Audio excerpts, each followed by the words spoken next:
Well, hello there. Welcome to the what section of my channel. As I said, I'm revamping stuff. So this is going to be weird stuff, wild stuff, wacky stuff, wild stuff. Did I say that? Worth talking about. Not all alliterations. So today, this topic, and I don't have an intro yet, but I will, okay? Soon. Not for this one, but for the channel and future ones. Okay, today's topic is private Snapchat arrest. What? That's crazy. So if you send a private message that never reaches the public, can you still lose your job or even be arrested because of it? Ooh, I had some. Oh my goodness. Can you? Okay, well, this is the story here, okay? So imagine you're teaching a class and there's a knock on the classroom door. Police ask you to step outside. And not because something that you said to your students, but because a Snapchat message that you thought you sent to only 3 people that only they would see. Okay? That's exactly what happened to this teacher. And it raises some really interesting questions. Okay, so I'm going to show you this. This is what it is, okay? So according to the Bodycam footage, and I pulled it off this site, that Police Bodycam Arrests HQ, the officers pulled this teacher out of her classroom and started asking whether she had used Snapchat earlier that day. Now you can see the confusion on her face, right? So she'd explained that she'd been frustrated because one of her students had turned off her computer with her lesson plan open. She told officers, she gets frustrated sometimes. I mean, it did frustrate her, but she doesn't get angry with her students, and she's not violent, and she's not going to ever be violent, especially with students. And so then the conversation took a turn, and the officer held up a screenshot. So let me show that to you really quickly here. Here it is. Okay. So this is the screenshot that he held up, and he said, "Is that your Snapchat?" And she was like, "Yeah." And what surprised her was not the message itself. It was the fact that the police had it at all. So according to her, she had sent that Snapchat to her boyfriend and 2 roommates. She believed that it was a private conversation. So when the policeman showed it to her, okay, now you can take this off. When the policeman showed it to her, in the message it referenced pew-pews, which you know what that is, okay, and was talking about the students and some other things, okay. And so, yeah, sending a message like that, probably not smart for sure. Words do matter, but that's not the question that this raises, because she thought it was a private conversation. So now let me show you the Snapchat. Let's see, let me find it here. The Snapchat policies. Okay, I'm gonna make sure you can see this. Yes, you can. So as you look through here, whoa.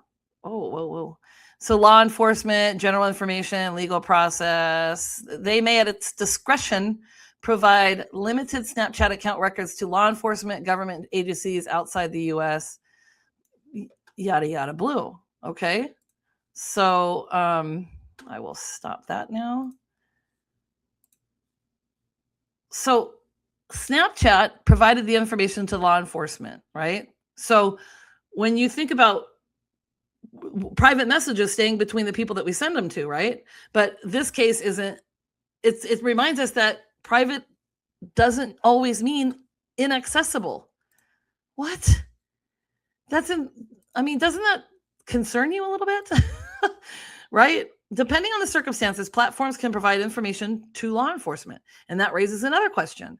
Where do we draw the line between protecting privacy and responding to potential threats? Like, I remember when I was a kid, and I heard, this is when we had landlines, by the way, and they were always saying, if you threaten, the leader of the country, whatever, then you can be arrested. And I always thought, what if somebody just called on a landline and said something about that, and then all of a sudden the FBI is, barging through their doors? It's just crazy. But this is not really about one teacher. It's about privacy, right? Workplace expectations, like maybe it's the fact that she was using Snapchat during the school hours. I don't know if it's because it was through the school Wi-Fi. Like, I don't know those details.